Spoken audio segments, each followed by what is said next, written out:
régulièrement des vidéos, des cultes, des enseignements, des moments de louange et d'adoration en ligne sur nos réseaux sociaux. Et je vous prie de rejoindre cette grande famille en vous abonnant et en activant la cloche de notification pour recevoir en direct, en temps direct, nos messages, nos vidéos et aimez les vidéos, partagez-les afin qu'un plus grand nombre soit édifié. Que Dieu vous bénisse. Nous allons lire nos 3 passages de base et nous allons continuer ces enseignements sur comment maximiser, entrer et maximiser une nouvelle saison. Genèse 8, verset 22. Tant que la terre subsistera, les semailles et la moisson, le froid et la chaleur, l'été et l'hiver, le jour et la nuit ne cesseront point. Jude 1, 12.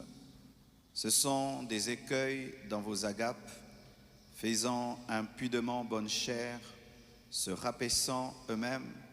Ce sont des nuées sans eau, poussées par les vents, des arbres d'automne sans fruits, 2 fois morts déracinés.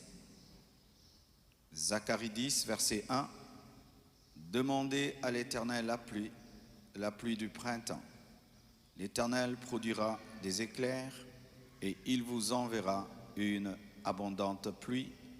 Il donnera à chacun de l'herbe dans son champ. Prenez place, s'il vous plaît.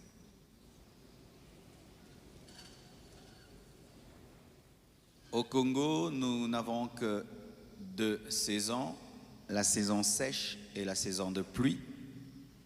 Mais aujourd'hui, je vais parler plus des 4 saisons que nous avons en Occident, car cela permet d'avoir la totalité de l'enseignement biblique sur les saisons, car la Bible ne parle pas que de la saison de pluie et la saison sèche, mais parle des 4 saisons. Dans Genèse 8, verset 22, une base est posée. Que tant que la terre subsistera, les saisons subsisteront également. Tant que nous serons sur la terre, les saisons agricoles et même spirituelles subsisteront. Le froid, la chaleur, l'été et l'hiver. Nous voyons dans Genèse 8, verset 22, l'été et l'hiver présentés. Dans Jude 1, verset 12, nous voyons la Bible nous parler de l'automne. On nous parle des arbres d'automne sans fruits. Et dans Zacharie 10, verset 1er, on nous parle du printemps, la pluie du printemps. Ainsi, nous avons l'été, nous avons l'hiver, nous avons l'automne et nous avons le printemps. En été, les températures sont plus élevées. En été, sur le plan climatique, les journées sont plus longues. Les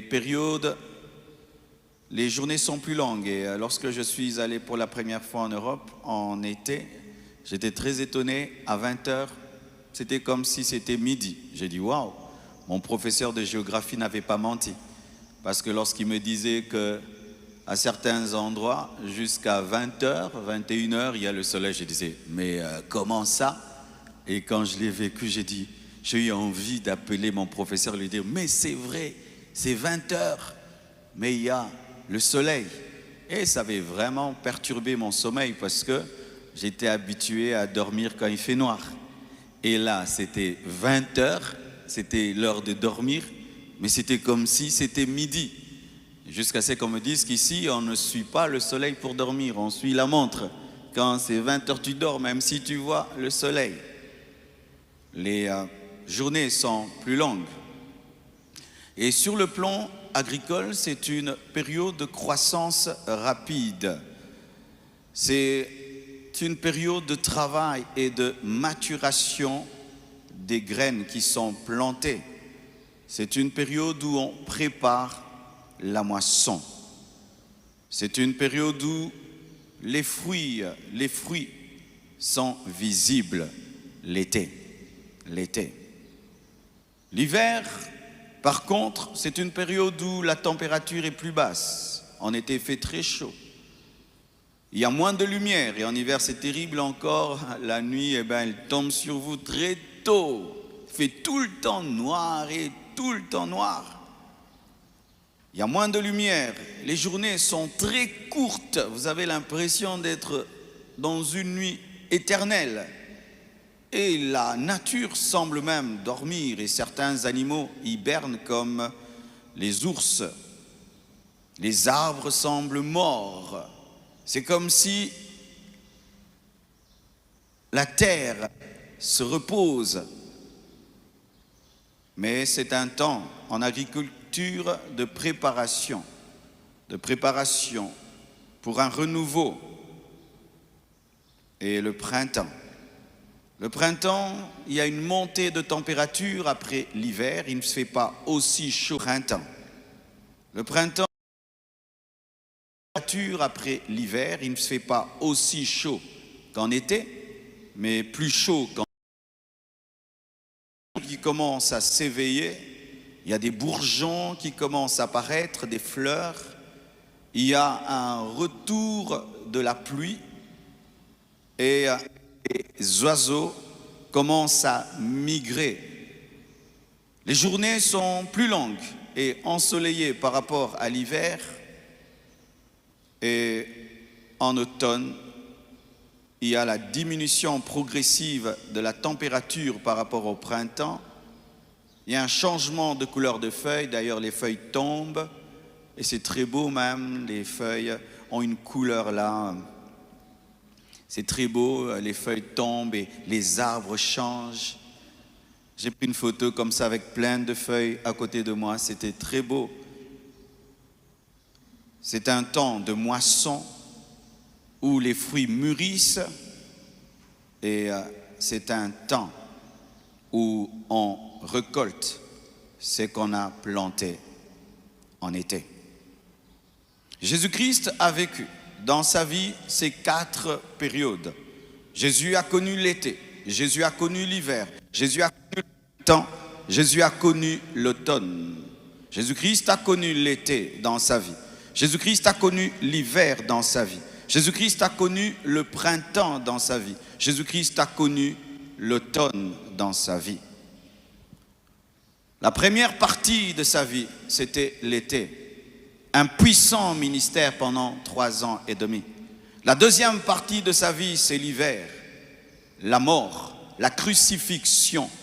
La troisième partie de sa vie, c'est le printemps, la résurrection. Et la quatrième partie de sa vie, c'est l'automne, la naissance de l'Église, l'effusion du Saint-Esprit. L'été dans son ministère s'est caractérisé par un puissant ministère, des signes, des prodiges et des miracles. L'été dans sa vie s'est manifesté par un ministère de prédication, de miracles et de puissance, de formation et de préparation des disciples. L'hiver dans sa vie, c'est lorsqu'il a été attrapé, il a été crucifié, abandonné à la croix, humilié à la croix. On lui a arraché sa barbe, on l'a flagellé, crucifié, torturé, ôté ses vêtements, humilié. L'hiver. Mais le printemps, c'est lorsqu'il est sorti vivant du tombeau après 3 jours, la résurrection. Et l'automne, c'est lorsque le Saint-Esprit s'est manifesté dans la chambre haute pour la naissance de l'Église. Et sachez, la Bible dit, tel il est, tel nous sommes aussi. Ce qui est vrai pour Jésus est vrai pour chacun de nous. Tu connaîtras un jour ton été, tu connaîtras un jour ton hiver, tu connaîtras un jour ton printemps, tu connaîtras un jour ton automne. Ton été, c'est lorsque tu as du succès. Ton hiver, c'est lorsque tu traverses des épreuves. Ton printemps, c'est lorsque tu connais un renouveau, un réveil. Ton automne, c'est lorsqu'au-delà du succès, le Seigneur t'établit. Ces phases sont manifestes dans la vie de tout homme. Il y aura un temps dans ta vie, tu auras l'été. Tu auras un bon succès. J'appelle ça le succès niveau 1, qui n'a pas le même niveau que le succès de l'automne. Car Jésus-Christ qui prêche et qui fait des miracles, c'est bien. Mais la naissance de l'Église, c'est mieux. Mais pour que tu puisses passer de l'été vers l'automne, tu dois connaître l'hiver. Alléluia, l'hiver. L'hiver te permet de vivre les fruits d'automne, comme la mort de Jésus-Christ a permis la naissance de l'Église. Alléluia, alléluia.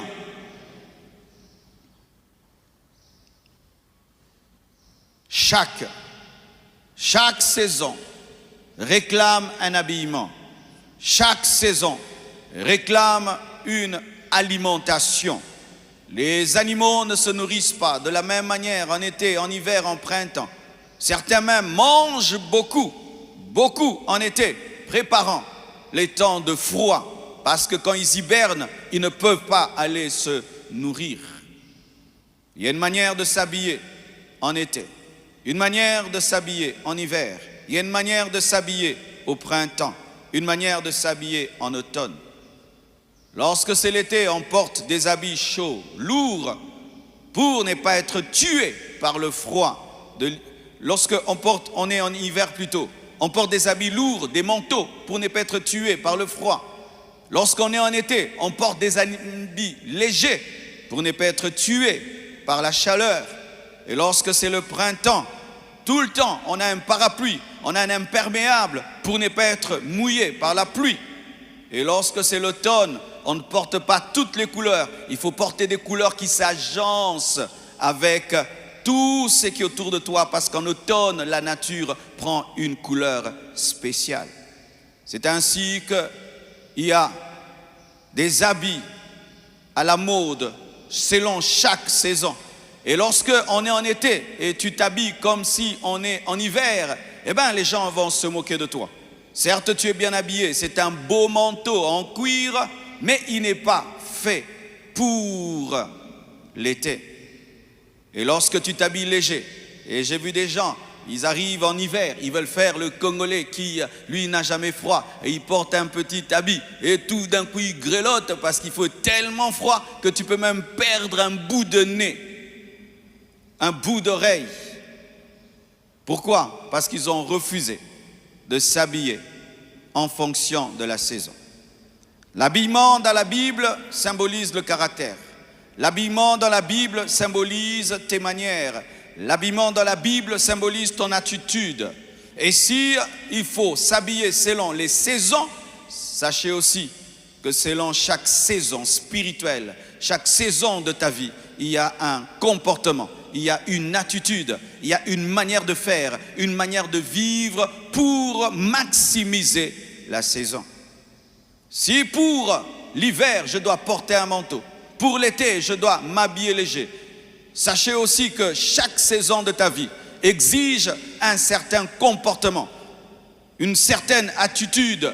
Sinon, tu vas passer à côté de ce que Dieu a prévu pour toi. Regardez dans la parole de Dieu. Joseph se retrouve en prison. Et je parlerai de Joseph en profondeur dimanche prochain. Et lorsqu'il se retrouve en prison, Dieu lui avait dit qu'il allait un jour régner sur ses frères. Et il est en hiver, en prison. La prison, c'est l'hiver, c'est l'épreuve de ta vie. Il prophétise et cela s'accomplit. Les chansons se souviennent de lui et le roi Pharaon veut le voir. Il est habillé comme un prisonnier, coiffé comme un prisonnier.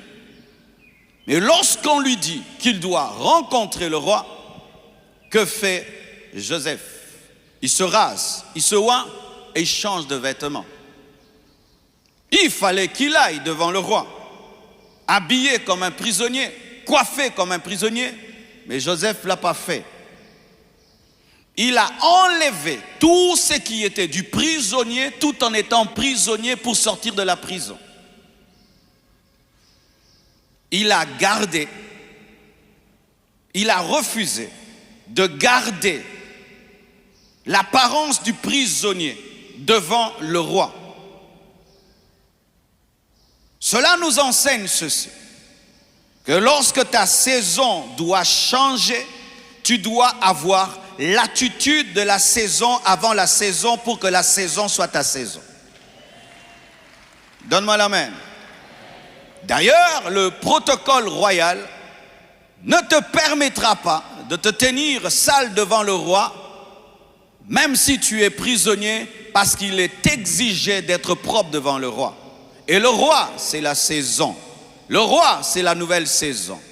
Tu traverses un temps de Joseph prisonnier, mais tu sens dans ton esprit que le temps du prisonnier est passé.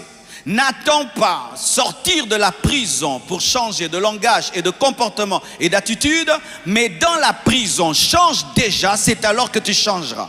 En soi, dans les choses de Dieu, on change pour changer. On n'attend pas le changement pour changer, mais on change avant le changement pour changer. Oh, donnez-moi la main, hein?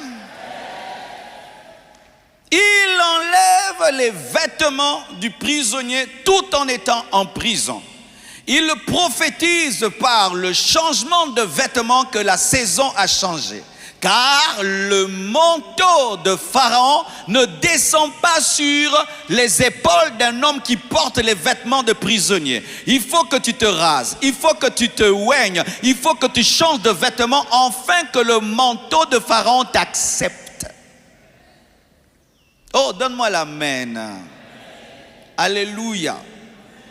Je sais que ce que je dis est très important pour ta vie. Car souvent, voici une autre manière de fonctionner. Je changerai de vêtements lorsque le roi me donnera un nouvel habit. Non, tu dois changer de vêtements avant qu'on te donne des vêtements. Alléluia. Tu dois changer de vêtements avant qu'on te donne de vêtements. Les escrocs l'ont très bien compris. Un escroc, s'il veut ton argent, il peut aller emprunter 50 000 $. Il loue une belle villa, il achète une montre, il achète une tenue de riche pour te demander 5 millions parce qu'il sait que pour que tu lui donnes, il doit avoir. Ainsi, il a déjà l'attitude et le comportement d'un riche avant de te demander. C'est que souvent les chrétiens ne comprennent pas. Ils attendent que leur vie change pour changer, alors qu'on change de langage avant que la vie ne change parce qu'elle doit changer. On change d'attitude et de comportement avant que la vie change pour qu'elle change parce qu'elle a changé. Mais tu dois manifester par la folie de la foi que tu crois que c'est changé. C'est pourquoi tu changes. On change parce qu'on va changer.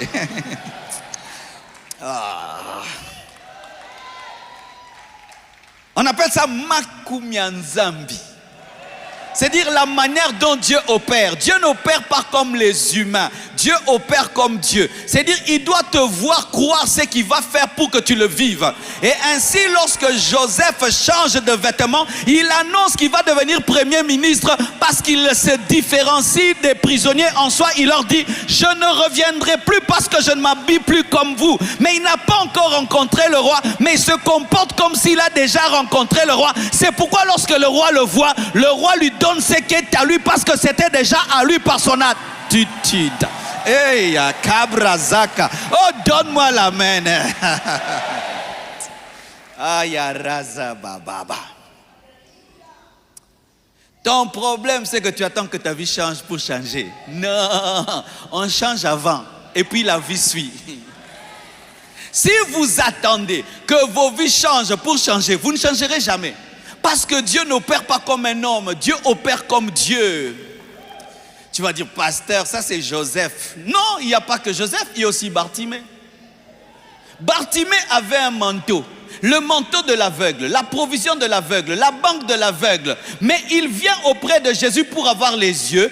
Avant d'avoir les yeux, il jette le manteau de l'aveugle parce qu'il veut démontrer que je ne serai plus aveugle. Bientôt, je ne veux plus vivre d'une provision dans le manteau. J'aurai aussi un congélateur. C'est pourquoi il détruit le congélateur de l'aveugle parce qu'il croit que bientôt il aura les yeux. Dieu te demande de jeter le manteau de l'aveugle avant d'avoir les yeux. C'est alors que tu auras les yeux. Tu n'auras jamais les yeux avec le manteau de l'aveugle. Tu dois changer d'habillement pour entrer dans ton habit. Oh, donne-moi l'amen. Regardez même quand tu vas faire le jogging, lorsque tu veux gagner le temps. Coach, toi qui fais le sport, quand tu veux gagner le temps, est-ce que tu vas à la salle de sport habillé comme ça? Déjà à partir de la maison, là où il n'y a pas de vélo, là où il n'y a pas d'haltère, tu t'habilles déjà en jogging parce que tu sais que tu feras les jogging. Si tu crois que tu feras les jogging, habille-toi en jogging. Si tu crois que tu vas devenir riche, comporte-toi comme un riche. Si tu crois que tu vas te marier, comporte-toi comme un marié. Si tu crois que tu vas guérir, comporte-toi comme un guéri. Si tu crois que Dieu va t'élever, commence à parler comme un élevé, commence à te comporter comme un élevé, commence à faire des choses comme un élevé. C'est alors que tu seras élevé parce qu'il faut d'abord que tu enlèves le manteau du mendiant pour que tu puisses voir. Parce qu'avec le manteau du mendiant, tu ne peux pas voir parce que tu ne crois pas que tu verras. Si tu crois que tu verras, jette le manteau de l'aveugle. Oh, donne-moi l'amen. Donne-moi l'amen. Donne-moi l'amen. La Bible dit, tout ce que vous demanderez en priant, croyez l'avoir reçu et vous le verrez s'accomplir. Voici en soi ce que ça veut dire. Tout ce que vous demanderez en priant, croyez l'avoir eu et vous l'aurez. Tout ce que vous demanderez en priant, croyez l'avoir eu et vous l'aurez. Tu dois croire que tu as sans avoir parce que tu as et tu auras. Je sais que ça trouble ton intelligence, mais c'est ça la vérité. Dans les choses de Dieu, on entre dans une saison en esprit d'abord et ensuite on la manifeste. Les saisons de Dieu se donnent d'abord en esprit. Une fois que tu les captes en esprit, tu commences à te comporter comme si elles sont, c'est alors qu'elles seront parce qu'elles sont. C'est ainsi celui qui est en avance par rapport à toi, qui a consulté la météo et qui sait qu'il y aura la pluie, va sortir avec un parapluie. Et toi tu vas dire tu es bizarre, mais il a déjà consulté la météo spirituelle et il sait qu'il y aura la bénédiction. C'est ainsi l'homme qui est sensible et qui peut voir le futur a une attitude en avance parce qu'il a déjà capté ce qui va se passer. Oh mon frère, c'est pourquoi ne regarde pas aux autres lorsque toi tu peux voir les saisons en avance. Habille-toi, comporte-toi en fonction du futur, car on n'apprend pas à devenir roi quand on est roi, on apprend à devenir roi en étant prince, car il y a des choses qu'on n'apprend pas sur le trône royal, mais qu'on apprend avant le trône royal, parce qu'on n'apprend pas à un roi à manger quand il est roi, à parler quand il est roi. On lui apprend à manger comme un roi quand il est prince, parce que quand on devient roi, il y a des choses qu'on n'apprend plus, sinon tu vas commettre des erreurs publiques. Donne-moi la main que je parle maintenant de manière pratique. Dis pratique. Tu sais dans ta vie que tu seras un grand leader. Amen. Qui sait? Va faire des études de leadership. Oui, je veux parler maintenant pratiquement. Parce que des fois on prêche, on reste en haut. Frère, si tu sens dans ta vie que tu seras un grand leader, va étudier le leadership. Si tu crois que tu vas voir le pharaon, va changer d'habit. Tu sens que toi, Dieu t'a appelé pour un pays anglophone. Va étudier l'anglais. Sans visa, sans passeport, tu étudies l'anglais. C'est ça la foi. Tu crois que tu aurais un grand ministère, va louer une grande parcelle, construis un grand temple, 2 étages, 3 étages, et tu vois que ça se remplira. Parce que ça se remplira. Ça ne peut que se remplir. Ça ne doit que se remplir. C'est obligatoire, ça se remplira. Pourquoi? C'est un principe de foi. Si tu présentes les vases, il y aura l'huile. Alléluia. Oh, moi je vais épouser un grand homme. Mais commence à voir les manières des grandes femmes, comment les grandes femmes marchent, se comportent. Maintenant, quand ça va arriver, tu étais déjà dedans avant d'être dedans. Ce qui fait que tu nages comme un poisson parce que tu t'étais déjà préparé. Mais si tu attends de te comporter comme une grande femme et tu es marié, tu vas commettre des bêtises. Dis pratique. Dieu t'a dit que toi, tu ne finiras jamais au Congo. Mais tu n'as pas de passeport. Mais tous les jours, tu dois déranger maman Chantal. Tous les jours, maman Chantal, mon passeport. Maman Chantal, mon passeport. Ton problème, c'est que souvent, tu pars des saisons, tu n'y crois pas.